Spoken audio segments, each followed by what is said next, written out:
Yes, thank you very much, everybody.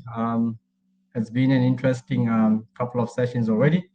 So frequency shift, yes, we are the COMOS design assistant. So we concentrate mainly on the implementation of the platform or the software or the tool. So we're going to take a different angle a little bit. So we're going to look at the human side of it. So we're talking about, yes, the technology is great, but how do we make sure that apart from us who are in this platform, how do we get to the mainstream customers?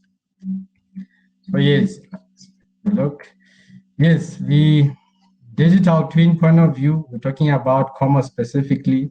So what are we talking about? We have all seen this already. From our point of view, the digital twin journey will be possible only if we can go ahead and do all this from technology point of view. So your DRAs, your EPCMs, Siemens, EDMs, we need to make sure that all this can be possible. And of course, that's our view. And only then would you have a meaningful and useful digital twin concept supported by COMOS from the user's point of view. While we do this, let us not forget the technology users. So what are we talking about? We're talking about the guys that will be given this tool on site to operate their plant that they are used to, let's say for past 20 years, they are used to a certain way. Now all of a sudden we're introducing a different tool. The guys that have to go and fix when things are done. EPCs, we often go and we walk away. But what happens to the guys that are left behind? The plant managers, how do they manage new technology introduced? How do we then, after we've walked away as commerce implementers, how do we make sure that there's enough customer support? Where do we find the skills? The HR managers, they are affected by the decisions that we do. The institutions of learning, do we have enough universities, technicons, and other institutions providing the skills that we require? Where are we going to get all the engineers? What are we then saying to the document controller on site who's had a job for 30 years, looking for drawings in a system that they know or in a cabinet? Now, all of a sudden, we introduce COMOS and nobody knows what happens in COMOS. What are we saying to those? And the project managers, do they have full visibility of what happens in COMOS? Maybe yes, maybe not. Cost. Everything has cost to it. We align with the budgets that the different operations have. Are there opportunities as well for the would-be entrepreneurs or small businesses? As soon as you introduce this, we must remember that we end up with different people with different requirements, with different needs that are now affected by the technology that we introduce. I'm sure you will all remember that not every great technology makes it into the mainstream. The way we're seeing COMOS is that we are still in the early stages where you've got innovators and early adapters. Those are the guys that are still using COMOS.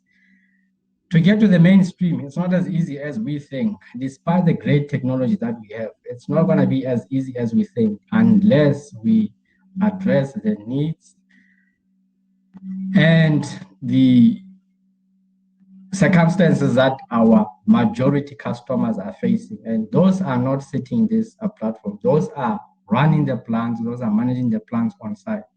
So what are we looking at? Yes, there is a gap in there where we can either, I'm sure if we make an example, tools like InTools and other tools that Mark Anglo used to use before, why did they not go into the mainstream as the main platforms?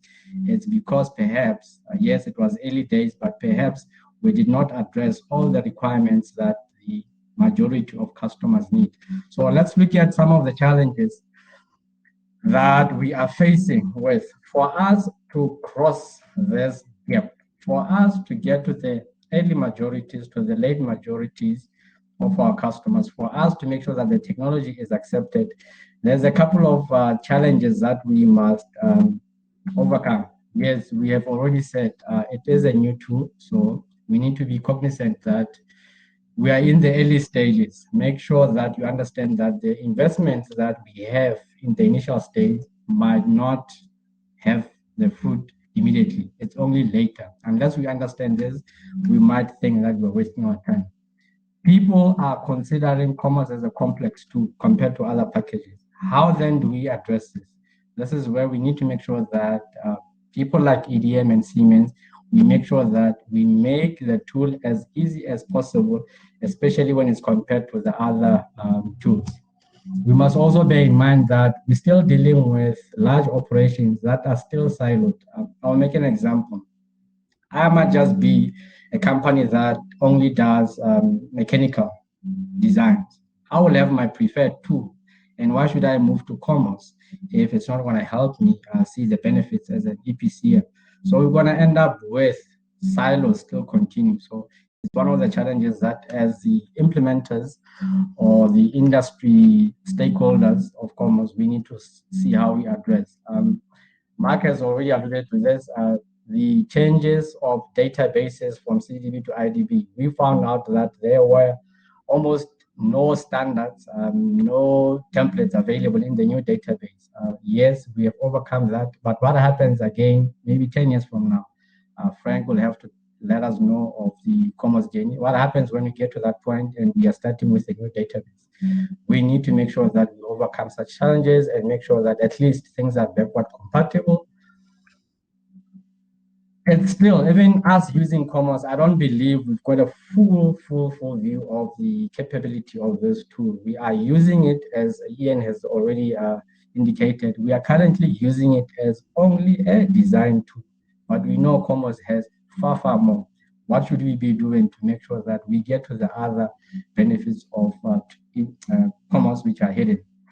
The main issue for, say, COMOS implementers or Siemens or EDM or people that want to sell licenses or want to support. The issue is we still have a very low customer base within the South African environment. I would imagine, of course, within the African environment. So how do we make sure that we can stimulate the market so that we progressively have more and more customers? Of course, the more and more customers, it means the cost of implementation costs would possibly go down. The other issue we have is the ecosystem itself is not well developed. There are a number of people that have heard of COMOS, but they have nowhere to go. There's also people that are interested in setting up businesses for COMOS, but they don't know where to start. So we need to make sure that we develop an ecosystem. It's going to take long, but that's one of the challenges that we need to overcome. Do we have adequate support? So if Anglo was to go to COMOS today, would we have adequate support to make sure that the guys on site or anybody or any other smaller EPC, larger EPC, when they use COMOS, there is enough support? So that's one thing that we must address. The other one is, yes, COMOS, what sort of skills do we need? There is a challenge. Do I need highly experienced engineers and designers, or do I need people with software skills, the younger guys? So it's one thing that we need to also remember, that we don't currently have the adequate resources to implement COMOS. So we need to do something about the resources that are available in South Africa and in Africa, indeed.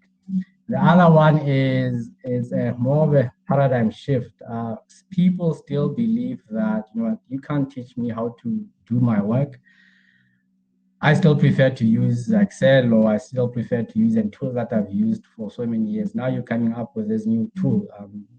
We need to make sure that we overcome that.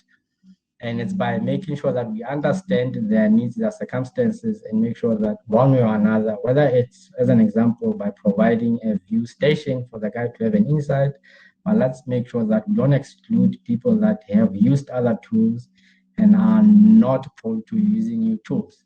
We need to address that. The other one is, often when EPCs, small or large, get a database to be used, say we're doing a project for Anglo, The expectation is because it's an Anglo-driven or a specific client-driven software, it must have already in it the required specifications, the required database templates. But we often find out that this is not the case. And then the argument often becomes who should be paying for the development of the templates and the specification within the database. For example, when we moved from, as Market said, when the move was from CDB to IDB, then the development within the IDB, who takes the cost for that? Is it the EPCM or is it the software supporter or is it Siemens? That's something that we should all be looking at and trying to address. And the last one is it takes upfront investment, whether we're talking about the hardware that is needed, the software that is needed, or the training of the people that are going to use COMOS, the training of the people that need to design in COMOS.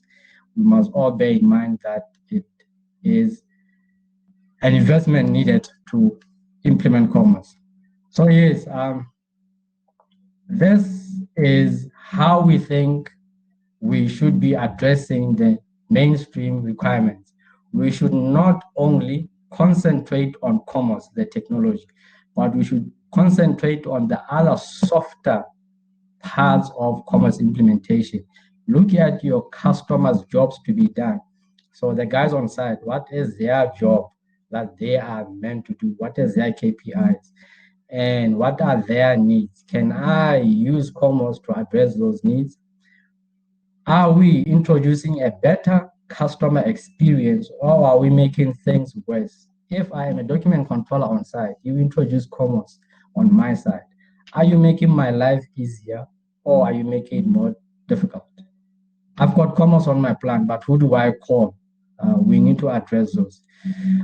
We also, I believe, for us to progress, we need a healthy competition within the COMOS environment, whatever that means, but we do need to have a healthy competition within the environment so that our clients have the necessary alternatives that they can go to. Also, something that we need to work towards is making sure that at least there are guidelines, procedures, standards, and specifications that we can implement. Yes, COMOS and the digital twin, for us to get to that point, we believe we should not forget us, the individual users. The individual users at the different engineering companies, the individual users at the operations, and all the other supporting departments that make sure that operations carry on. Thank you very much. That is the end of my presentation. Thank you.